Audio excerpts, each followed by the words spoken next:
ที่นี่สถานีวิทยุ FM 104.50 เมกะเฮิรตซ์วัดฝายหินมหาวิทยาลัยเชียงใหม่จังหวัดเชียงใหม่รายการต่อจากนี้ไป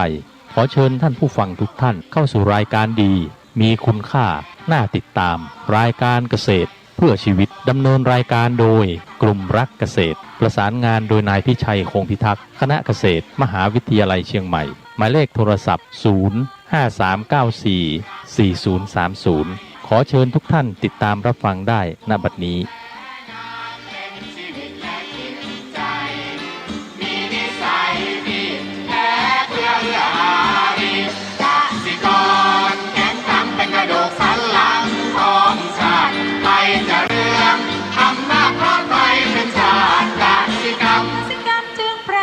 เป็นหลักมัน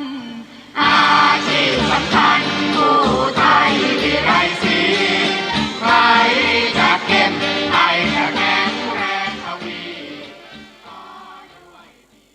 สวัสดีครับท่านผู้ฟังพบกับรายการเกษตรเพื่อชีวิตสำหรับวันนี้เสนอเรื่องรอบคอบและควบคุมก่อนเข้าสู่รายการก็มีธรรมะมาฝากท่านผู้ฟังจากหนังสือพจนานุกรมพุทธศาสตร์ฉบับประมวลศัพท์เรียบเรียงโดยพระเทพเวทีประยุทธ์โตมหาจุฬาลงกรณราชวิทยาลัยปี 2533 หัวข้อธรรมะวันนี้คืออวิชชาคำว่าอวิชชาคือความไม่รู้จริงความหลงอันเป็นเหตุไม่รู้จริงมี4อย่างคือ 1. ความไม่รู้อริยสัจสี่แต่ละอย่างไม่รู้ทุกข์ไม่รู้เหตุเกิดแห่งทุกข์ไม่รู้ความดับทุกข์ไม่รู้ทางให้ถึงความดับทุกข์อวิชชานั้นยังมีอีก8อย่างนะก็คือเรียกว่าวิชชา8ก็คือมีอริยสัจสี่แล้วก็มีเพิ่มอีก4อย่างอีก4อย่างคือ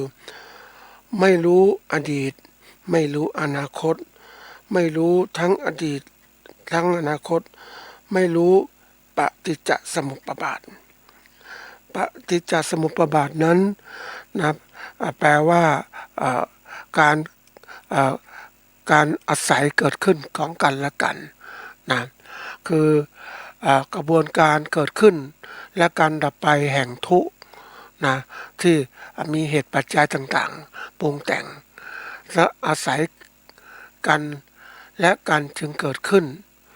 นะตามหลักอิทัปปัจจยตา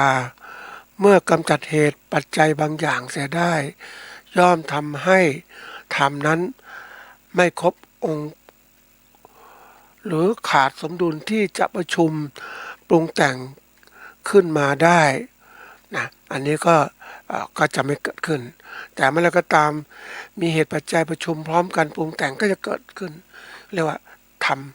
เกิดแห่งธรรมที่อาศัยกันและกันยังเกิดขึ้นนะทีนี้วันนี้ที่พูดถึงอวิชชาเนี่ยสำคัญมากเพราะว่าความไม่รู้เนี่ยเป็นเหตุหลายอย่างมากเลยนะในระดับที่เรียกว่าอวิชชาสี่ก็คือไม่รู้จักอริยสัจสี่อวิชชา8ไม่รู้จักอริยสัจสี่แล้วก็ไม่รู้จักเรียกว่าอดีตอนาคตไม่รู้จักอดีตและอนาคตและไม่รู้จักปฏิจจสมุปบาทอันนี้ ทีนี้ในฐานะที่เราเป็นปุถุชนนะเราก็สามารถนำหลักธรรมนี้มาใช้ได้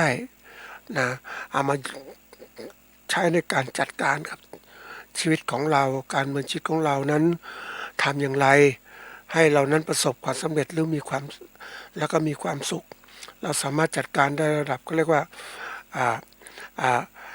ปุถุชนกัลยาณชนและอริยชนขึ้นอยู่กับเราจะใช้อย่างไรในระดับของเราเนี่ยก็ใช้ได้โดยเราก็เพิ่มเข้าไปรู้จักอริยสัจสี่แล้วก็เพิ่มรู้จักอดีตปัจจุบันนะแล้วก็อดีตอนาคตแล้วก็อดีตอนาคต ที่เรารู้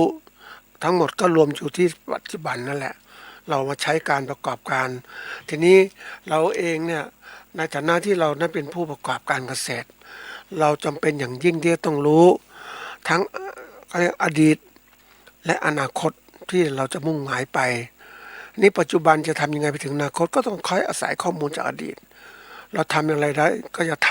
ำโดยทั้งหมดที่เราทำนั้นเป็นเหตุเป็นปัจจัยก็จะทำให้เกิดความสำเร็จในปัจจุบันไปสู่อนาคตได้เราเองส่วนใหญ่เนี่ยเรา เรามักจะตกกับความไม่รู้เราไม่ใส่ใจกับความรู้เหล่านี้เราก็ไม่ประสบความสำเร็จทุกอย่างมันขึ้นอยู่ว่าพื้นฐานการกระทำของคนที่คราวที่แล้วได้พูดถึงว่าขึ้นอยู่กับสัมมาทิฏฐิการเราเห็นนะเห็นชอบมันก็ต้องประกอบด้วยวิชาประกอบด้วยวิชาความรู้จริงนั่นแหละแต่ส่วนใหญ่มันถูกปกคลุมด้วยอวิชชาเพราะนั้นการที่เราเข้าถึงวิชาได้เราก็ต้องหมั่นศึกษาค้นคว้าเข้าสู่การเป็นนักวิจัยนั่นแหละผลวิจัยเกิดขึ้นก็นำมาใช้ในการดำเนินธุรกิจของเราก็จะประสบความสำเร็จนะโลกยุคปัจจุบันก็ต้องบอกว่าใครก็ตามที่ครอบครองและมีความรู้และนำความรู้ที่ทันสมัยนั้นมาใช้ในการจัดการกับธุรกิจของตัวเองก็จะประสบความสำเร็จได้อย่างรวดเร็วแต่ผิดกับคนที่ไม่มีความรู้เนี่ยนะก็ทำไปยังไม่มีความรู้ทำแบบลองผิดลองถูกกว่าจะเข้าถึงความรู้จริงก็เสียเวลาหรือหมดเวลาไปแล้วนะในแง่ปฏิบัติธรรมก็เหมือนกันครูบาอาจารย์บางท่านก็แนะนำว่าเอาหลักธรรมพุทธเจ้าเป็นต้นแบบนะเราก็ปฏิบัติตามเลยนะไม่ต้องไปลองผิดลองถูกอีกแล้วพระพุทธองค์ทรงปฏิบัติมาแล้วก็ทำต่อเลยนะอันนี้คือทำให้เราประสบความสำเร็จในการปฏิบัติธรรมได้อย่างรวดเร็วถ้าเรามาลองผิดลองถูกเหมือนกับสมัยพุทธองค์ทรงบวชทรงอะไรต่างๆทรงฝึกอะไรบำเพ็ญทุกเล็กกิริยาต่างๆเหล่านี้มันเราไม่มีเวลาพอนะท่านผู้ฟังวันนี้เราต้องย่อเอาสิ่งที่ต่อยอดเลยก็เรียกต่อยอดเอามาใช้ทำนองเดียวกันกับเรื่องของการชีวิตทางโลกก็เช่นกันเราก็ต้องเอารูปแบบของผู้ประกอบการที่ประสบความสำเร็จก็ทำอย่างไรนะทำอย่างไรก็ถึงประสบความสำเร็จก็มีการต้นคิดแบบอย่างไรนี่คือตัวอย่างเรา เราต้องย่นย่อนะเอาหลักความที่หลักวิชาการที่ถูกต้องมาใช้เลยนะไม่ต้องไปเสียเวลาที่การลองผิดลองถูกคือเวลามันไม่พอท่านผู้ฟังนะชีวิตนั้นสำหรับการเรียนเพื่อการทดลองผิดลองถูกมันไม่จบสิ้นหรอกมีพระเจ้าท่านทรงสอนเราแล้วก็ทำสินะอันนี้เหมือนกันเอาเข้าสู่วิชาการของเรานะท่านผู้ฟังเกษตรเพื่อชีวิตก็วันนี้จะพูดถึงเรื่องของรอบคอบและควบคุมนะเป็นแนวคิดเพื่อจะนำมาใช้ในการประกอบการเกษตรของเรานั้นให้ประสบความสำเร็จอย่างไรนะไอ้คำว่ารอบก็คือว่าเป็นคำนามเพราะว่าการบรรจบถึงกันหรือการเวียนไปบรรจบถึงกันอันนี้คือรอบมันเป็นวงรอบมันเป็นวัฏจักรนั่นแหละนะทีนี้คำว่ารอบครอบหมายเป็นคำว่าขยายก็คือเป็นคำพิเศษแปลว่าท่วนทีคือความหมายอีกอย่างคือระวังเหตุการณ์ข้างหน้าข้างหลังเสมอไม่เผลอเลยอันนี้ว่าน่าจะเป็นความหมายที่ดีคือระวังเหตุการณ์ข้างหน้าข้างหลังเสมอแล้วก็ไม่เผลอเลยในการดำเนินธุรกิจของเราเนี่ยเราก็ต้องมีความรอบคอบทุกอย่างนะเวลาที่รอบคอบตัวนี้เราก็มีความหมายหลายอย่างนะมาฟังที่บางทีรอบวงกลมของเรานี่แหละเราต้องคิดคำว่าคำศัพท์อีกตัวหนึ่งควบคุมหมายความว่าเป็นคำกริยาแปลว่าดูแลกำกับดูแลและกำกับในทุกๆอย่างที่เราเกี่ยวข้องเนี่ยสองตัวเนี่ยไอ้คำสองคำนี่เป็นสำคัญนะคือรอบคอบกับควบคุม เราต้องระมัดระวังเหตุการณ์ต่างๆที่เราเกี่ยวข้องให้มันรอบคอบอย่าไม่เผลอแล้วก็ควบคุมให้ได้ควบคุมปัจจัยที่เกี่ยวข้องให้ได้นะให้มันเป็นไปทางที่ดีเราจึงประสบความสำเร็จเหมือนหนึ่งว่าเราประกอบอาชีพเกษตรเรานี่แหละนะเราเองนั้นมีคำหนึ่งก็หลายคนพูดเหมือนกันว่าเรานั้นควรจะมองอะไรให้รอบคอบผู้ที่เขาประสบความสำเร็จในการทำธุรกิจเนี่ยเขาจะมอง360องศาเลยมองรอบตัวทุกอย่างเลยเขาไม่จะมองไปข้างหน้าอย่างเดียวเขามองรอบตัวเพื่อที่จะทำให้การประกอบการเขาประสบความสำเร็จเพราะว่ามีปัจจัยต่างๆที่เกี่ยวข้องแต่นี่เขามองรอบตัวก็ฝึกไว้แต่คนส่วนใหญ่มักจะมองไปข้างหน้าหรือไปซ้ายไปขวานิดหน่อยข้างหลังก็คงกลับมามองได้ยากเพราะว่าขณะที่ไปข้างหน้านั้นจิตใจจดจ่อมันก็ไปข้างหน้าก็เลยไม่ได้ไปมองข้างหลังแล้วเราก็มุ่งมองข้างหน้าขยับซ้ายขวานิดหน่อยเพื่อให้ความสำเร็จการกระทำต่างๆมันเหมือนกับว่าเรามุ่งมองไปเนี่ยจิตเราก็ใส่ใจในสิ่งที่เราทำไปข้างหน้าแต่ผู้ที่เขาเก่งเขามองข้างหลังได้อย่างไรเขามองหลังด้วยตาหลังไหมอันนี้ก็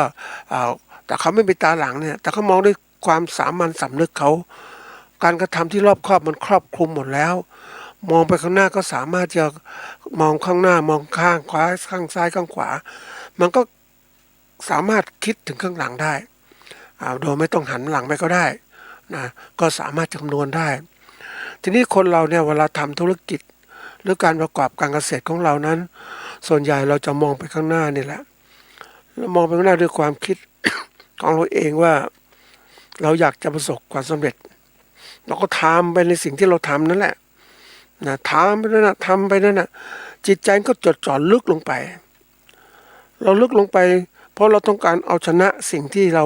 กำลังทำอยู่ให้ประสบความสำเร็จบางครั้งมันก็มุ่งมั่นจนกระทั่งมันลืมไปมันลืมไปเหมือนว่าคนเนี่ยมองอะไรที่ลึกมันก็กลายเป็นคนที่ขุดหลุมท่านผู้ฟัง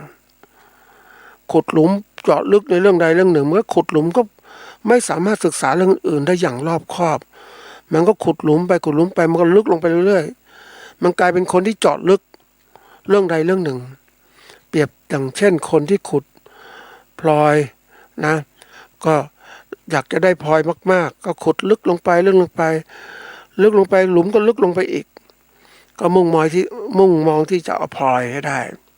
เพราะนั้นมองไปทีโอ้มันลึกลงไปขอบฟ้าก็เล็กลงมันเป็นข้อจำกัดของคนว่าคนที่เรื่องศึกษาลึกเฉพาะเรื่องมันก็กดดันเฉพาะเรื่องเลยลืมมองไปรอบคอบไม่ถอยมามองรอบๆบ้างว่าสิ่งที่เราทำนั้นมันลึกเกินไปมันถูกต้องไหมมันดีไหมนะแต่คนส่วนใหญ่มันเพลินไปสิ่งที่ทำนั่นแหละมันก็หักห้ามได้ยากเหมือนกันนะท่านผู้ฟังมันเหมือนกับเกมเรากำลังเล่นกับเกมนี้หรือเป็นการเขาเรียกการประกอบอาชีพของเราก็ได้เราปลูกข้าวจิตใจแล้วก็ใส่ใจกับการปลูกข้าวทำไงให้ข้าวดีให้น้ำให้ปุ๋ยลงไปนะดูแลกำจัดวัชพืชต่างๆควบคุมศัตรูต่างๆให้ข้าวมันเติบโตให้ดีที่สุดนะเราก็ใส่ใจอย่างนี้มันก็เลยลืมไปใส่ใจเรื่องอื่นนะเรื่องของการตลาดเรื่องของการหาผู้บริโภคเรื่องการค้าการขายอย่างที่บอกนั่นแหละมันเป็นข้อจำกัดนะท่านผู้ฟัง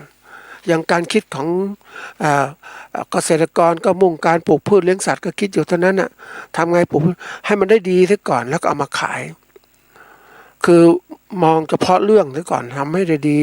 ให้ได้ผลผลิตที่ดีแล้วจึงมาขายนะเราไม่ได้มองว่าเฮ้ยถ้าผลผลิตที่มากไปสู่ตลาดมันไม่มีผู้ซื้อทำไงหรือมีผู้ทำสินค้ามาขายอยู่แล้วเนี่ยเราจะขายอย่างไร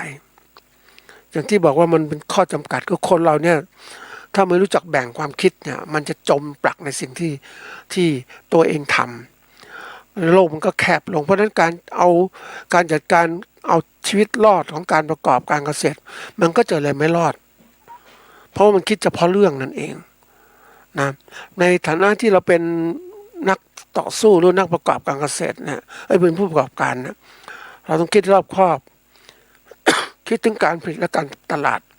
ให้มันครอบคลุมมันถึงสามารถจัดการธุรกิจได้เราจะจัดการอย่างไรก็แบ่งเวลาให้เป็นเนี่ยขณะที่เราทำก็ทำจริงๆลึกลงไปแต่เราก็ถอนออกบ้างมาดูส่วนต่างๆที่ประกอบกันทำให้ธุรกิจมันไปได้อะไม่ใช่มองเฉพาะเรื่องจมไปอย่างนั้นนะคือก็เห็นมาของจริงนะท่านผู้ฟังว่าเราทำอะไรแล้วแต่มันมุ่งมองไปสิ่งนั้นจริงๆนะเพราะจิตใจมันจดจ่อขณะที่ทำนั้นก็คิดแก้ปัญหาขณะนั้นเรื่องไปในเรื่องที่เราทำกลับมาบ้านกลับจากที่ทำงานแล้วก็มาคิดต่อพวกนี้จะทำแก้ปัญหาอย่างไรเพราะว่าสิ่งต่างๆมันค้างคาใจอยู่มันเก็บมาคิดมันก็เลยทำให้เรานั้นรู้เฉพาะเรื่องที่เราทำสนใจนั่นเองมันก็ทำให้ไม่สามารถจะนึกถึงเรื่องอื่นๆได้อันนี้เป็นข้อจำกัดนะเป็นลักษณะของคนทำงานนั่นแหละมันทำงานแล้วก็จดใจจดจ่อมองแต่สิ่งนั้นทีนี้ในฐานะที่เราเป็นผู้บริหารตัวตนของเราเองเนี่ยเราก็ต้องกลายเป็นผู้ที่เรียกจัดระบบใหม่ได้ไหมมองอย่างเรามีรอบๆตัวก็จริงแต่ว่าเรามีเหมือนลิ้นชักนั่นแหละท่านผู้ฟังเราขณะที่เราทำเรื่องนี้ทำปลูกข้าวเราก็ทำไปนะถึงเวลากลับมาแล้วก็งานที่ปิดลิ้นชักเอางานเรื่องการตลาดมาดูเอางานเรื่องสังคมเศรษฐกิจการเมืองมาดู เป็นยังไงบ้างเราจะหาทางแก้ไขยังไงปัญหาอย่างไรอย่าลืมนะว่าปัญหาต่างๆมันกระทบกระเทือนอย่างที่ปฏิจจสมุปบาทเนี่ยอันนี้เป็นคำที่ดีมากนะท่านผู้ฟังเราเอาพุทธศาสนามาใช้เนี่ยนะจะทำให้เรานั้นเห็นได้อย่างชัดเจนว่าในการประกอบการต่างๆเนี่ยมันเป็นหลักสำคัญจริงๆเลยวิชา8เนี่ยสมมุตินะข้อที่8เนี่ยก็คือว่าปฏิจจสมุปบาทเนี่ยนะเราต้องรู้เหตุก็เรียกปัจจัยที่ทำให้เกิดสิ่งนี้ขึ้นนะถ้ามันพร้อมด้วยปัจจัยประชุมกันแล้วนะมันจะเกิดสิ่งใหม่เกิดขึ้นคือทำแต่ละข้อประชุมพร้อมๆปัจจัยข้อมันก็เกิดทำข้อใหม่เพราะฉะนั้นการเกิดขึ้นของธรรมซึ่งสายกันและกันมันเกิดขึ้นทีนี้เราจัดการถ้าเราไม่ดูเนี่ยเราไม่เข้าใจปุ๊บเราสนใจเฉพาะเรื่องเพราะนั้นไอ้สิ่งอื่นมันก็จะเกิดขึ้นได้เหมือนกันเราไม่รู้อ่ะไม่ใช่คือสนใจเฉพาะเรื่องนะเราก็หวังให้เรื่องเดียวมันสำเร็จมันไม่ใช่เพราะว่าการประกอบการเกษตรของเรานั้นมันอาศัยเรื่องราวปัจจัยต่างๆที่เกี่ยวข้องกันมากมายทีเดียวถึงจะประสบความสำเร็จเราเห็นไหมว่าผู้ประกอบการเนี่ยที่เขาประสบความสำเร็จเขาคิดอย่างนักผู้บริหารเขาคิดถึงปัจจัยทุกตัวเรื่องราวต่างๆทุกตัวปัจจัยเกี่ยวข้องทุกตัวนะรู้อดีตรู้อนาคตนะรู้อดีตอนาคตแล้วก็รู้ปฏิจจสมุปบาทคือมันเกิดขึ้นเขารู้อย่างนี้เขาก็จัดการทุกเรื่องนะอย่างผู้ประกอบการรายใหญ่ๆเนี่ยเขารู้ทุกเรื่องนะท่านผู้ฟังเขารู้ถึงการผลิตถึงการตลาดรู้การบริหารจัดการอย่างไรเขาจึงได้ผลกำไรแต่ถ้าเราเทียบเกษตรกรรู้เฉพาะเรื่องการผลิตอย่างไรมันดีที่สุดอย่างเนี้ยแล้วจะขายไข่ขายยังไงจะมีกำไรไหม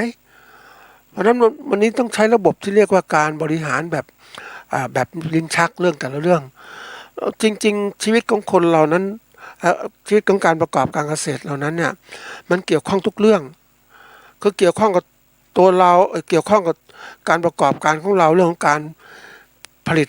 และการตลาดอันนี้ปัจจัยในหน้าที่ในเรื่องขององค์กรของเราคือปัจจัยภายในองค์กรของเราและปัจจัยที่นอกองค์กรล่ะเศรษฐกิจสังคมการเมืองการปกครองสิ่งแวดล้อมที่มันก็เกี่ยวข้องหมดเลยมันก็ทำให้กระทบเตือนกับองค์กรของเราเพราะนั้นเวลาคิดต้องคิดให้รอบคอบในการบริหารการจัดการบางคนบอกว่าไม่จำเป็นหรอกนะฉันทำอย่างนี้ดีที่สุดแล้วทำหน้าที่ของฉันได้ดีที่สุดหรือดีที่สุดใช่หน้าที่ตัวเองดีแต่ตัวเองไม่สนใจคนอื่นนะถามว่าเราทำดีของเราดีที่สุดอะ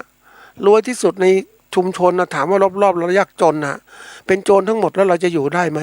อยู่ไม่ได้ใช่ไหมอันนั้นวันนี้มันต้องมองไปด้วยไม่จะก้มหน้าก้มตาทำจนกระทั่งเรา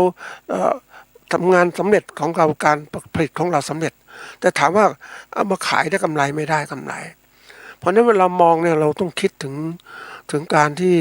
เราจะได้ประโยชน์นะประโยชน์รวมต้องมองปัจจัยทุกปัจจัย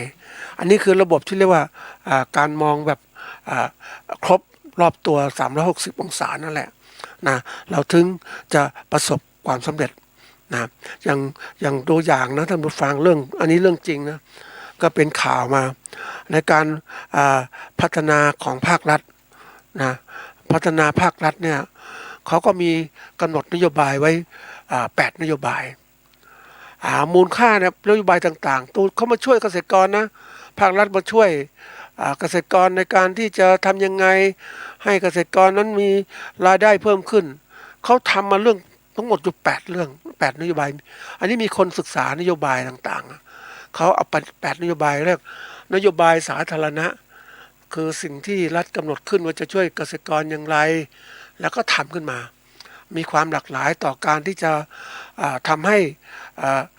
เศรษฐกิจของเกษตรกรดีขึ้นนะอันที่1นโยบายศูนย์เรียนรู้การเพิ่มประสิทธิภาพการผลิตสินค้าเกษตรเนี่ยอันที่2เกษตรกรแปลงใหญ่ที่ทำอยู่เนี่ยอันที่3การบริหารจัดการน้ำอันที่4การผลิตข้าวครบวงจรอันที่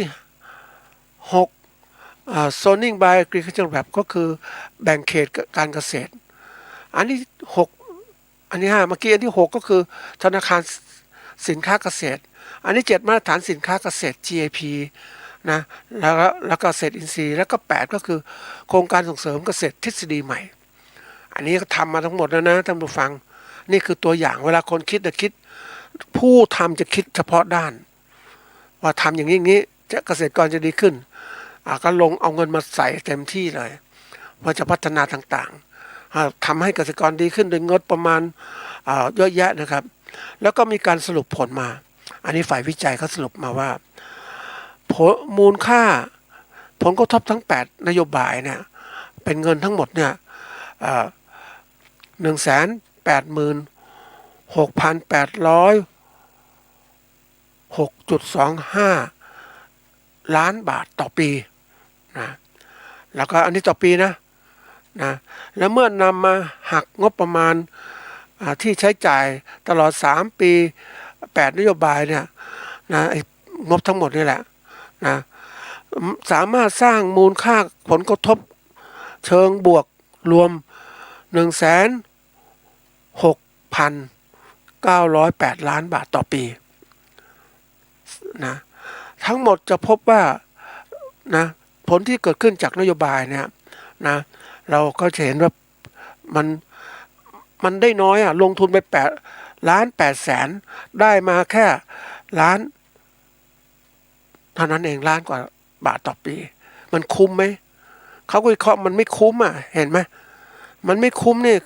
เวลาไม่คุ้มเนี่ยดูเพราะอะไรก็คือว่าสิ่งที่ได้อย่างเดียวที่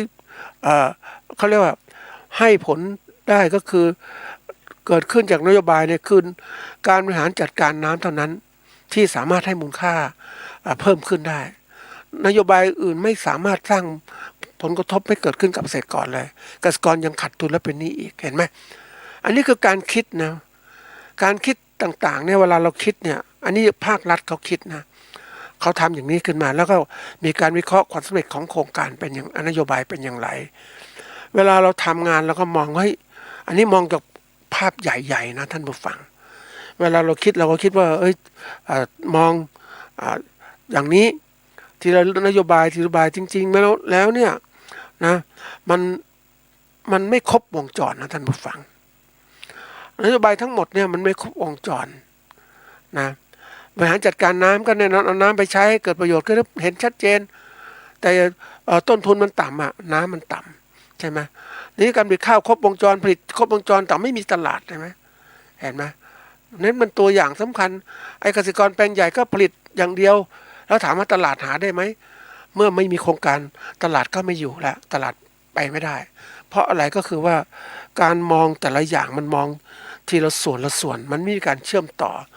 เพราะนั้นเนี่ยมันคนเหมือนกับเรามองเนี่ยเรามองเฉพาะด้านแต่ถ้าเรามองจริงๆในแง่ของการบริหารธุรกิจแล้วเนี่ยต้องมองอย่างครบวงจรเพราะนั้นเวลาเราทำเนี่ย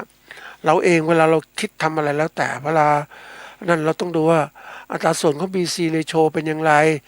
คำว่า BC ratio คืออัตราส่วนระหว่างผลที่ได้รับหารด้วยต้นทุนที่ลงไปถ้ามันได้มากกว่าหนึ่งแสดงว่าคุ้มถ้ามันได้มากกว่าหนึ่งก็มีกำไรแต่ถ้าได้เท่ากับหนึ่งแสดงว่าคุ้มทุนแต่ถ้าต่ำกว่าหนึ่งเนี่ยขาดทุนนี่ต้องคิดเพราะฉะนั้นเวลาเราทำประกอบการเกษตรเนี่ยเราไม่ใช่คิดเฉพาะเรื่องการผลิตอย่างเดียวต้องคิดทุกเรื่องที่มันเกี่ยวข้องนะเราไม่คิดเฉพาะก้มหน้าก้มตาทำการผลิตอย่างเดียวนะเหมือนเกษตรกรทั่วไปอย่างเนี้ยที่เราต้องยกระดับนะท่านผู้ฟังที่เคยกล่าวไว้หลายครั้งว่าเกษตรกรเราเนี่ยเรายกระดับคือเราไม่สามารถจะยกระดับรายได้ให้สูงขึ้นได้มากขึ้นเท่าที่คนจะเป็นเพราะอะไรเพราะว่าเราไม่ได้มองเรื่องการตลาดให้เขายืนได้ตัวเองเขาผลิตเขาขายได้แล้วมีกำไรนั่นคือเขายืนอยู่ได้แล้วแต่นี่ทำให้เขาผลิตได้จริงแต่ไม่หาตลาดให้เขาอะนะบางภาครัฐยังบอกว่าไม่ใช่หน้าที่ของเขาหน้าที่ของเขาก็แค่จัดการให้เกษตรกรเพิ่มผลผลิตสินค้าเกษตรให้เต็มที่ได้แต่ตลาดไม่ใช่หน้าที่ของเขาแล้วตลาดใครจะทำอ่ะเห็นไหมเกษตรกรทำใช่ไหมแล้วเกษตรกรไม่สามารถจัดการตลาดได้ซึ่งประสบปัญหาขาดทุนนั่นเององค์กรที่ทำเรื่องตลาดยัง กระทรวงพาณิชย์เขาก็ไม่ได้จับเต็มที่เพราะนั้นวันนี้ที่เกษตรกรเราถึงเป็นอย่างนี้ฐานะถึงไม่ค่อยร่ำรวยก็เพราะว่าเราไม่มีตลาดเราไม่สามารถจัดการตลาดได้ตัวเองคุมได้ตัวเองสร้างกำไรได้ตัวเองแต่เราก็ถูกพ่อค้ากดราคาตลอดยิ่งยิ่งเพิ่มผลผลิตไปมากเข้าเกษตรกรก็ลำบากมากขึ้นยิ่งเป็นหนี้สินครัวเรือนมากขึ้นเพราะอะไรก็เราไม่คิดไม่ครบวงจรมองไม่ครบ360องศาเรียกว่าไม่รอบคอบนั่นเองใช่ไหมไม่ครบนั่นแหละเนี่ยทีนี้เราหัดมองเนี่ยเวลาเราทำยังไงให้มันมองก็อย่างที่บอกว่าทำงานเหมือนลิ้นชักนี่แหละนะเอาทีละเรื่องนะทำก้มหน้าก้มตาผลิตข้าวสมมติถ้าผลิตข้าวกลับมาบ้านดูเรื่องตลาดข้าวทำยังไงหาช่องทางพัฒนาตลาดอย่างไรหรือบางคนที่ไปเจออย่างที่เขามันยุคใหม่คนเขาเก่งนะท่านผู้ฟังผู้ประกอบการคนเนี่ยเขาผลิตข้าวมาเนี่ยข้าวกล่ำเนี่ยตัวอย่างเนาะเขาผลิตข้าวขึ้นมาแล้วเนี่ยเขาคิดขายให้กับพ่อค้าเนี่ยก็ได้เท่านี้กำไรยังไม่ได้เลยท่านผู้ฟังน่าคิดนะขายไปแล้วนะเขาไม่ได้กำไรเลยอ่ะดีไม่ดีขาดทุนอีกเขาก็เลยคิดหาทางออกก็คือว่าไปสีเองแล้วก็แพ็คถุงเองขายเองขายแบบชนิดที่เรียกว่าขายกับพรรคพวกนั่นแหละช่วยกันซื้อช่วยกันขายเป็นหมู่เป็นกลุ่มเขามีกำไรนะท่านผู้ฟังนี่คือตัวอย่างเห็นข้าวถุงต่างๆที่มีขายเนี่ยนั่นคือตัวอย่างนะซึ่งเป็นสิ่งสำคัญนะท่านผู้ฟังที่เกษตรกรหรือผู้ผลิตเองเนี่ยขยับความคิดของตัวเองให้เป็นผู้ประกอบการผลิตและค้าขายแล้วเขาอยู่ได้เขามีกำไรเขาทำข้าวกล่ำบางคนทำข้าวหอมมะลิบางคนทำข้าวญี่ปุ่นอย่างเนี้ยนะซึ่งเราเองถ้าเป็นผู้บริโภคท่านผู้ฟังถ้าเราคิดให้ชัดๆนะเราควรสนับสนุนเขาเพื่อที่ว่าเขาจะได้มาขายสินค้าราคานี้ช่วยเขาได้แล้วเราก็ช่วยเราด้วยเพราะถ้าเราไม่ช่วยเขาเนี่ยที่สุดตลาดสินค้าข้าวเนี่ยก็จะผูกขาดด้วยพ่อค้าขึ้นราคาสบายเพราะว่าวันนี้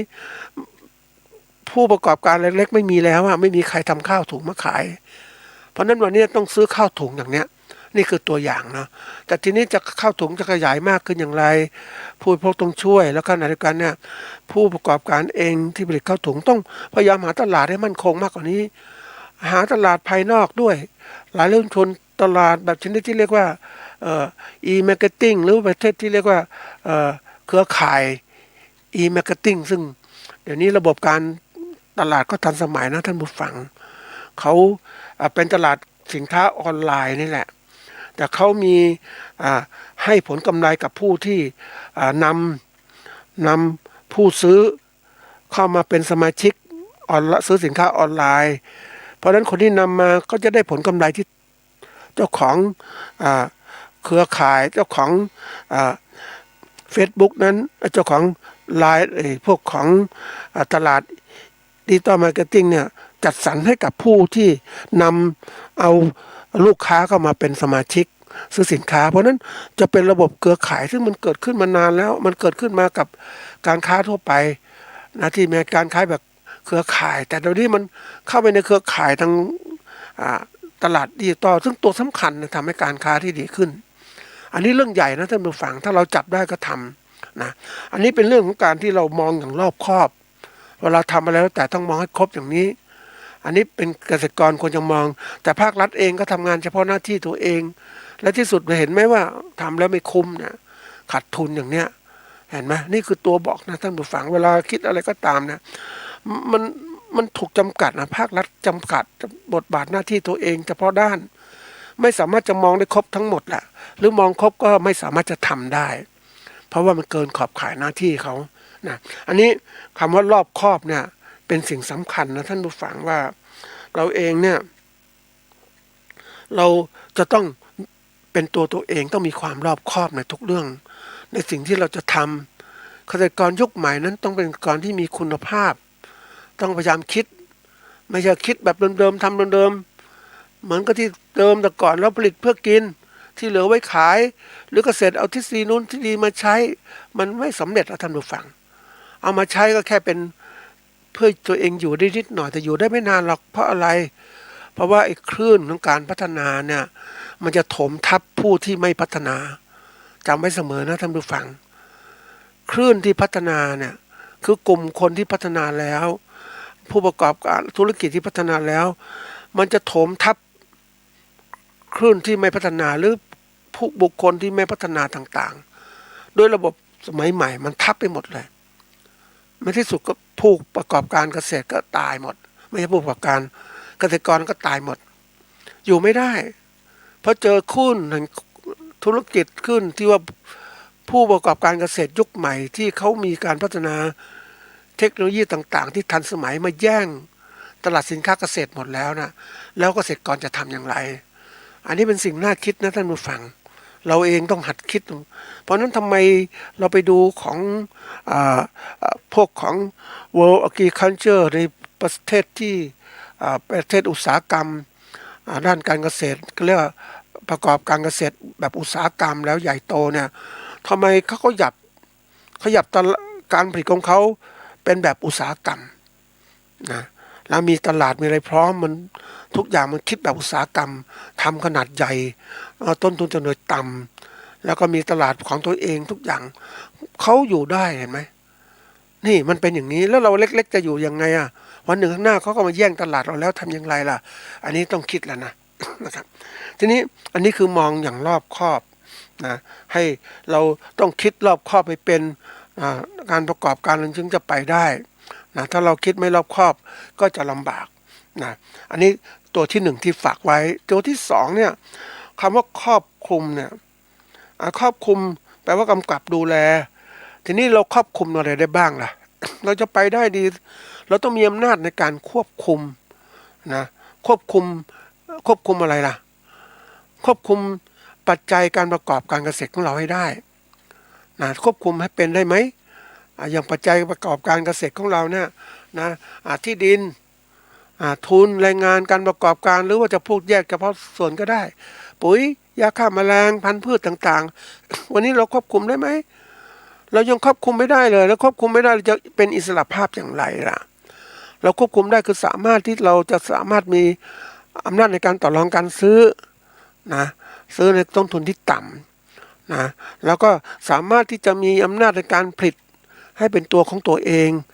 อย่างพันธุ์พืชอย่างนี้เราต้องผลิตของเราเองบ้างเก็บพันธุ์พืชยังไงดูแลยังไงจัดการยังไงรักษาพันธุ์ยังไงจะได้ไม่พึ่งพาคนอื่นเขามากมาย ถ้าทฤษฎีของการพัฒนาที่แท้จริงนั้นเราต้องพัฒนาให้ไปสู่ความเป็นอิสรภาพไม่ต้องพึ่งพาคนอื่นมากพึ่งพาจะมี ถ้าจะพึ่งก็ต้องมีทางเลือกหลายๆทางจะพึ่งไม่ใช่พึ่งอย่างเดียวนะเสร็จเลยยิ่งวันนี้นะท่านผู้ฟังอย่างร้ายมากที่จะเกิดขึ้นในประเทศไทยครั้งนี้ คือเรื่องของตลาดที่เป็นตลาดผูกขาดโดยผู้ประกอบการไม่กี่รายที่เป็นพ่อค้าเนี่ยผูกขาดในการซื้อสินค้าเกษตรเห็นไหมเขาเกษตรกรไม่สามารถจะไปไหนที่ไหนได้ขายเองไม่ได้เลยอย่างตลาดผูกตลาดข้าวอย่างเนี้ยพ่อค้ารายใหญ่คุมหมดแล้วเกษตรกรไปขายยังไงได้บ้างนอกจากทำข้าวถุงขายเขาก็กำหนดราคาหมดอันนี้ตลาดการซื้อนะการซื้อสินค้าเกษตรเราตลาดการขายปัจจัยการเกษตรของเราก็คุมหมดเลยตัวอย่างเราผลิตเราจะซื้ออาหารตัวอย่างเราต้องกินอาหารเนี่ยไปซื้อเดี๋ยวนี้ร้านค้าต่างๆมันผูกขาดนะแต่รัฐบาลยังไม่จัดการนะมันผูกขาดหมดเลยเพราะอะไรก็คือเจ้าของบริษัทเดียวนั่นแหละคุมหมดต้องขายปลีกขายส่งขายห้างใหญ่ๆเขาคุมหมดเลยเห็นไหมคุมมันก็คุมได้แล้วก็สามารถทำลายคู่ต่อสู้ได้หมดสามารถจะลดระดับสินค้าให้ต่ำลงแล้วก็เพิ่มราคาที่สุดแล้วเนี่ยเก่งกำไรได้แต่ผู้เดียวท่านผู้ฟังก็คงรู้ว่าการผูกขาดมันคืออะไรนะมันทำให้คนผู้ซื้อปัจจัยสินค้าเกษตรนะพวกของปุ๋ยยาฆ่าแมลงเนี่ยสมมติมันผูกขาดปุ๊บมันขึ้นราคาเลยเหมือนในทุนผูกขาดน้ำมันของรัฐบาลนี่แหละน้ำมันอื่นราคาก็ถูกประเทศอื่นราคาก็ถูกประเทศไทยราคาน้ำมันแพงอย่างเนี้ยต้นทุนการผลิตมันสูงอ่ะใช่ไหมเพราะนั้นเนี่ยเขาระบบผูกขาดแล้วบางทีหาปัจจัยอื่นได้ไหมอย่างเนี้ยเราก็ต้องหาทางออกต่อไปใช้เครื่องจักรไฟฟ้าได้ไหมหรือว่าหาวิธีการทำอย่างอื่นนะปุ๋ยแล้วก็หมักเองทำเองบ้างนะพันธุ์พืชก็ผลิตเองนะที่คัดเองมาทำก่อนเนี่ยนะผู้ดำเนินการเป็นชาวนาก็ปลูกข้าวเองนะแล้วเก็บพันธุ์ข้าวเองตรงไหนที่ดีๆเจริญตัวดีก็เอาเก็บโดยความรู้พื้นฐานนะท่านผู้ฟังในการคัดเลือกพันธุ์พืชแต่ถ้าเรามีความรู้ทันสมัยปุ๊บคัดเลือกพันธุ์พืชอย่างไรทำยังไงให้มันไม่กลายพันธุ์ เรารู้เราก็คัดได้ใช่ไหมเรามีพันธุ์ผักก็เหมือนกันเราเก็บยังไงพันธุ์ลูกผสมพันธุ์แท้เป็นยังไงบางอย่างที่เป็นพันธุ์เขาเรียกพันธุ์แท้ๆที่เราเก็บรักษาได้ก็เก็บนะเราถ้าเก็บไว้เรามาปลูกได้แต่ถ้าเราใช้ลูกผสมของพ่อค้าที่ผลิตมาเราก็ใช้ก็ตลอดไปเราผลิตเองได้ไหมเราก็สามารถทำได้เนี่ยถ้ามีความรู้เนี่ยไหมนี่คือตัวอย่าง เพราะฉะนั้นการควบคุมเนี่ยคือการกำกับดูแลปัจจัยการผลิตสินค้านะในการผลิตเกษตรของเราแล้วก็การปัจจัยเกี่ยวข้องการตลาดแต่ละตัวเราต้องหาต้องพัฒนาควบคุมให้ได้อย่างควบคุมตลาดของเราทำยังไงควบคุมลูกค้าเราทำยังไงให้ลูกค้ากลับมาซื้อสินค้าเราทำยังไง อย่างที่เคยยกตัวอย่างว่าคนญี่ปุ่นนะผู้ประกอบการคนญี่ปุ่นนะเขาโดนสภาวะที่เรียกว่าพอเข้ากลางกดราคาเขาแล้วเขาก็ไปไม่ได้เขาก็ย้อนกลับมาทำยังไงดีก็ถ้าผลิตสินค้าไปขายผ่านพ่อค้ากดราคาอีกเขาก็เลยต้องทำการค้าขายด้วยตัวเองนะผลิตเองขายเองแรกๆก็ขายได้ไม่มากแต่ต่อไปสินค้ามันมีคุณภาพนะเพราะว่าเกษตรกรผู้ผลิตเองไม่ผ่านกระบวนการอื่นๆเนี่ย สินค้าก็มีคุณภาพผู้บริโภคก็ซื้อมามากเลยซื้อจนเขาสามารถที่จะกำหนดราคาสินค้าได้ตามที่เขากำหนดได้ด้วยต้นทุนด้วยการต่างๆด้วยความสมเหตุสมผลไม่พอเขายังสามารถผลิตสินค้าคุณภาพได้เต็มที่สูงกว่าที่ผู้บริโภคจะซื้อจากพ่อค้าผู้บริโภคก็มาซื้อเขาแล้วซื้อเนี่ยทั้งหมดจองนะสินค้าปีหน้าขายหมดแล้วอย่างเนี้ยท่านผู้ฟังดูดีไหมสินค้าเกษตรปีหน้าขายหมดแล้วนะปีนี้ไม่มีปีนี้หมดแล้วปีหน้ามีคนจองเรียบร้อยหมดแล้วเพราะฉะนั้นเกษตรกรจึงไม่ต้องกังวลเรื่องของการตลาดอีกต่อไปก็มีหน้าที่ทำสินค้าเกษตรที่ดีขึ้นเขาไม่ไปไหน อันนี้คือตัวอย่างตัวในการต่อสู้กับการที่เขาจะผลิตสินค้าออกขายด้วยตัวเขาเองไม่ต้องสู้กับพ่อค้าสู้กับทุกอย่างได้หมดเพราะว่าเขาคุมได้ยังไงคุมผู้บริโภคได้จริงๆผู้บริโภคจะไม่ซื้อที่อื่นจะซื้อที่เขาแล้วถ้าตลาดเนี่ยก่อนตลาดกระจายสินค้าคนก็บอกว่าต้องมีตลาดผ่านไปยังพ่อค้าจะกระจายสินค้าไปยังผู้บริโภคนะซึ่งนั่นระบบมันดั้งเดิมเป็นแบบนั้นแหละแต่ระบบใหม่เดี๋ยวนี้ไม่ละสำหรับฟังระบบยิ่งมีความก้าวหน้าทางโลจิสติกที่การขนส่งสินค้าโดยการขายไปทางขนส่งเลยนะไปยังไปทางไปรษณีย์นะไปรษณีย์ไม่พอเดี๋ยวนี้มีระบบกระจายสินค้าตัวอื่นอีก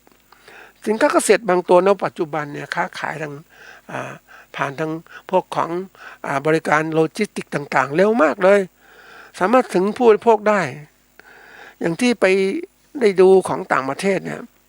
นะเขาผู้ประกอบการพ่อค้ารายใหญ่พวกนี้เขาสร้างองค์กรของเขาให้มีบริการสินค้าทั่วประเทศในจุดของประเทศทั้งหมดเนี่ยเขาจะมีแหล่งที่เก็บสินค้าเข้าไว้เพราะนั้นเวลาผู้บริโภคจะโทรศัพท์มาจองปุ๊บที่ศูนย์กลางปุ๊บเนี่ยนะโทรศัพท์มาจองปุ๊บจ่ายเงินปุ๊บเพราะนั้นสินค้าจะถึงบ้านของ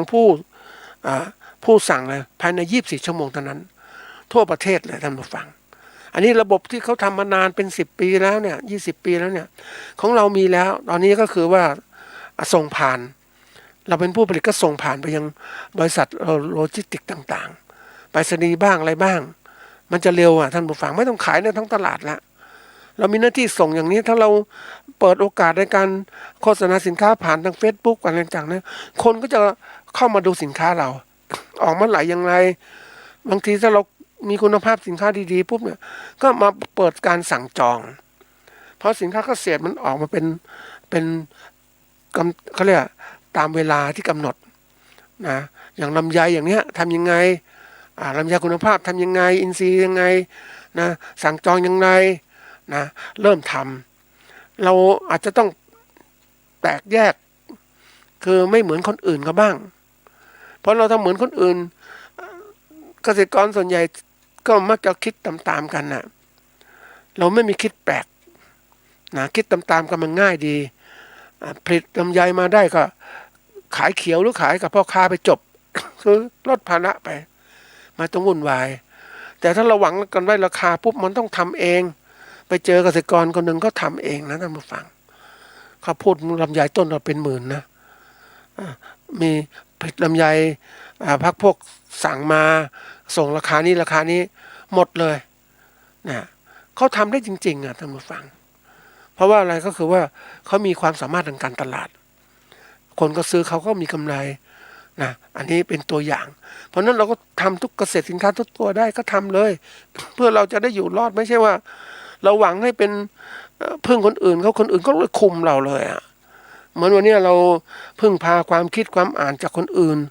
เราไม่เคยคิดความอ่านจากตัวเราเองในการคิดค้นคว้าบางอย่างเราเอาความคิดเข้ามาได้แต่ความคิดเหล่านั้นจะต้องเขาเรียกว่าเอามาพัฒนาด้วยตัวเองพัฒนาต่อด้วยตัวเองเขาเรียกพลิกแพลงเหมือนกับบริษัทญี่ปุ่นที่เขาได้รับความเทคโนโลยีต่างๆจากประเทศอื่นเขาก็ไปก๊อปปี้มาแล้วก็พัฒนาด้วยตัวเองทำไปทำมาก็กลายเป็นว่าคุณภาพสินค้าสูงขึ้นเพราะว่าเอาสิ่งที่มีอยู่เดิมไปพัฒนาต่อยอดนั่นเองนะนี่ถ้าเราคุมได้ปุ๊บเนี่ยมันก็สามารถที่จะคุมได้หมดแล้วรู้ต้นทุนรู้อะไรต่างๆได้หมดเลยธุรกิจเราก็ไปรอดใช่ไหมจริงอยู่ว่ามันเป็นงานที่ยากแต่งานที่ยากนี่มันทำให้ความยั่งยืนมันเกิดขึ้นมันยากตอนทำครั้งแรกๆแล้วท่านผู้ฟังทุกอย่างมันยากตอนทำครั้งแรกและการตัดสินใจคนบางคนอยู่ในภายใต้ความกลัวไม่เอาไม่กล้าไม่ทำแต่ยังนึกถึงคนนะท่านผู้ฟังได้คุยกับแม่ครัวฝีมือดีนะท่านผู้ฟังทำอาหารเก่งมากเลยอาชีพเป็นแม่ครัวเป็นเกือบ20 ปีทำแม่ครัวอย่างนั้นนะก็เลยถามว่าเฮ้ยทำไมคุณไม่ไปเปิด เป็นร้านของตัวเองในการทำไม่มีทุนไม่กล้าไม่มีทุนก็ไม่กล้าอีกต่างหากแต่บางคนที่เขาเก่งเขาเอาตัวรอดคือไม่มีฝีมือดีเขาก็ไปเปิดร้านเขาเองขยับขยายเป็นธุรกิจตัวเองคือได้มีผลกำไรได้มีมากขึ้นแต่ถ้าเรามาจมอยู่ในสิ่งเหล่านี้ยิ่งไปเจอคนหนุ่มนะท่านผู้ฟังอันนี้คนหนุ่มนะเขาเป็นนักการพันโรงเฉยเลยทำไมไม่หนุ่มมันสามารถจะมีโลกที่กว้างกว่านั้นกลับมาเป็นนักการพันโรงนะนักการพันโรงโรงแรมกวาดขยะโรงแรมทำอยู่ที่นี้ทั้งที่งานนี่มันงานสำหรับคนแก่ก็ได้คนอื่นเราเองเป็นหนุ่มก็ต้องสามารถบินก็ไปไม่ใช่บิน ไปหางานใหม่ๆที่ดีกว่านี้อนาคตแจ่มใสกว่านี้เผชิญโลกออกหน้าเหมือนคนจีนที่เข้ามาประเทศไทยนะเขาบุกเบิกอย่างนั้นจริงๆจากความไม่มีอะไรเลยเขาสู้หาทำมันดีขึ้นจนเขาสู่ความร่ำรวยเราเองถ้าเรามาติดสุขอยู่สบายๆเราไม่ไขว่คว้ามันก็ลำบากอย่างนี้แหละนะเราไม่ก้าวหน้าอย่างเนี้ยนะเหมือนกับธุรกิจการค้านะท่านผู้ฟังนึกถึงไอ้ห้างภูทรก่อนเขาทำขายเก่งมากเลยสามารถในจังหวัดเนี้ยเขาร่ำรวยใครๆก็ซื้อสินค้าจากร้านของเขาก็สามารถคุมกำไรได้เขาคิดอย่างเนี้ยนะเขาเลยลืมไปว่ามองมันจะมีห้างอื่นมาไหมปรากฏห้างกรุงเทพมันมาละห้างใหญ่ทีเดียวโดยทุนด้วยแรงสั่งมาสร้างปุ๊บนะปรากฏดึงลูกค้าไปหมดเลยท่านผู้ฟังเยอะแยะเลยไอ้ห้างภูธรก็เสร็จแล้วสิลูกค้าไม่มีท่านผู้ฟังจะสู้ได้ไหมแล้วสินค้าก็แพงกว่าเขาเพราะว่าไอ้ห้างที่มาจากกรุงเทพมันซื้อสินค้าจำนวนมากต้นทุนต่อหน่วยก็ต่ำขนส่งมาก็ต่ำอยู่แล้วมันก็สามารถขายได้ราคากำหนดได้ทำลายคู่ต่อสู้ได้สบายๆเนี่ยที่สุดแล้วเขาก็อยู่รอดนายใหญ่ๆห้างใหญ่ๆนะอยู่รอดแต่ห้างภูธรตายหมดลงไปอันนี้เราเห็นได้ไหมเพราะนั้นในการพัฒนาการประกอบการต่างๆมันต้องคุมให้เป็นนะที่บอกว่ามองวิสัยทัศน์ให้ครอบคลุมนะให้รอบคอบแล้วก็ควบคุมให้ได้เมื่อควบคุมได้ปุ๊บเนี่ยมันก็สามารถครอบครองได้เลยไอ้คำว่าครอบครองก็มายึดถือไว้มีสิทธิปกครองนะเหมือนยึดถือทรัพย์สินไว้โดยเจตนาจะยึดถือเพื่อตนเนี่ยครอบครองได้นะอันทำให้บุคคลอื่นไม่สามารถจะแย่งได้เราครอบครองอย่างนี้เพราะฉะนั้นในการที่เราจะมีที่พูดถึงเรื่องของรอบครอบกับควบคุมนี่สำคัญมากนะเราเองเนี่ยเราต้องควบคุมให้ได้นะเราเองเนี่ยทำไมมันควบคุมไม่ได้ท่านผู้ฟังก็มีอยู่ตัวหนึ่งคือตัวเราเองนี่แหละผู้ทำงานเนี่ยถ้าเราไม่มีความคิดเราก็อยู่แบบเนี้ยคนเรามันถูกปกครองมาตลอดถูกให้คิดอย่างเนี้ยแล้วถูกสอนให้คิดแคบๆอย่างเนี้ยคิดตื้นๆอย่างเนี้ยไม่มีโอกาสที่จะพัฒนาได้ถ้าคิดอย่างเนี้ยมันรู้สึกเศร้าใจนะท่านผู้ฟังการพัฒนาเกษตรของเราเนี่ยเราสอนคนฝึกคนให้มันมีความรู้ให้มีความคิดแบบเขาเรียกว่าถูกปกครองแบบความคิดของแนวผู้ปกครองมาให้ความรู้กับผู้ถูกปกครองเขาจะให้ผู้ถูกปกครองมีความรู้แค่นี้พอไม่ต้องคิดมากทำไปอย่างนี้ดีแล้วนะคุณคุมได้แล้วเนี่ยคือเอาแค่นี้พอละมีความสุขพอละไม่ให้คิดเยอะนะคิดไปมากๆก็ทำไม่ได้อย่างเงี้ยบางคนพูดอย่างนั้นแต่ในฐานะที่เราเป็นผู้ประกอบการต้องหัดคิดนะคิดให้เป็นแต่เราถูกสอนให้เป็นแบบว่าไม่ให้คิดมากทำแบบแค่นี้พอแล้วนะนี่เป็นตัวอย่างสำคัญนะมันไม่สามารถขยับเป็นผู้ประกอบการได้เหมือนเราเองถ้าเรามีเป้าหมายนะเราต้องมีเป้าหมายถึงนู่นเลยเหมือนเราปฏิบัติธรรมนะต้องการพ้นทุกข์นะในกระบวนการต่างๆการปฏิบัติธรรมเพื่อการพ้นทุกข์จะมีสมถะมีวิปัสสนาต่างๆนะบางคนเราเน้นธรรมถะอย่างเดียวไม่ไปไหนเลยมันไปไม่ได้เราต้องตั้งเป้าหมายว่าต้องการพ้นทุกข์เพราะนั้นผู้ปฏิบัติจะมีทั้งสมถะและวิปัสสนาแต่ถ้าคนไม่เรียนรู้มันก็ใช่ทีนี้เราเองก็ต้องหาทางอย่างนี้ให้ความรู้แจ้งเกิดขึ้นทำอย่างไรทีนี้อันนี้เป็นตัวอย่างคือเราถูกปกครองโดยที่ว่าทำให้มีความคิดแค่นี้นะผู้ทำงานไม่มีความคิดใหม่เพิ่มเติมนะอีกประการหนึ่งแล้วก็ มีกลไกของรัฐเองก็มาทำให้ช่วยเหลือโดยการแจกปัจจัยช่วยเหลือนู่นช่วยเหลือนี่แต่ความช่วยเหลือจริงๆมันไม่ใช่เป็นอย่างนี้มันต้องเป็นแบบว่าช่วยให้เขายืนอยู่ได้ตัวเองให้เขามีเป็นคนที่เก่งนะหลายๆปีที่ผ่านมาเวลาช่วยเกษตรกรช่วยผู้ประกอบภาคประชาชนนะช่วยประชาชนอย่างเงี้ยให้แจกนู่นแจกนี่พึ่งนู่นพึ่งนี่ไม่ได้หาทางช่วยเขายืนอยู่ได้ตัวเองทำยังไงก็ต้องสร้างปัจจัยให้เขาทำงานให้เขาเริ่มทำงานอย่างนี้มีงี้ให้เขาขยับเติบโตขึ้นไม่ปล่อยอย่างนี้ยิ่งวันนี้เกิดสถานการณ์ที่เรียกว่า ไอ้ครอบงำนั้นนะมันเกิดขึ้นไอ้วัฏจักรโง่จนเจ็บมันก็เข้ามาแล้วเนี่ยมันจะลำบากแล้วเศรษฐกิจไม่ดีตัวหนึ่งแล้วที่ทำให้เกิดตัวนี้ก็คือนะเศรษฐกิจไม่ดีคนก็ไม่อยากเรียนหนังสือแล้วก็ไม่มีเงินรักษาตัวเองเจ็บอีกต่างหากมันยกไม่ได้ยกระดับไม่ได้เพราะฉะนั้นเรานี้ต้องพยายามผู้ประกอบการนะทุกคนหรือเกษตรกรทุกคนต้องมีโอกาสต้องพยายามขยับตัวเองหาทางเปลี่ยนตัวเองให้การที่ว่าจากเกษตรกรเป็นผู้ประกอบการขยับฐานะจากผู้ประกอบการขนาดเล็กให้เป็นขนาดกลางให้เป็นขนาดใหญ่ให้ได้ยืนอยู่ได้พัฒนาตัวได้ที่ตัวเองนะมันอิสระนะท่านผู้ฟังการประกอบอาชีพเกษตรนี่อิสระถ้าอิสระเราคุมได้ด้วยตัวเองเนี่ยเราก็เขาเรียกว่าครอบครองอาชีพสบายๆเลย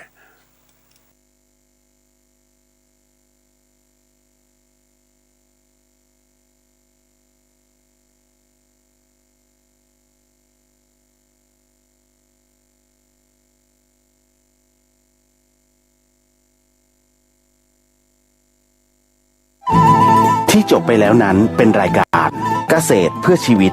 ดำเนินรายการโดยอาจารย์พิชัยคงพิทักษ์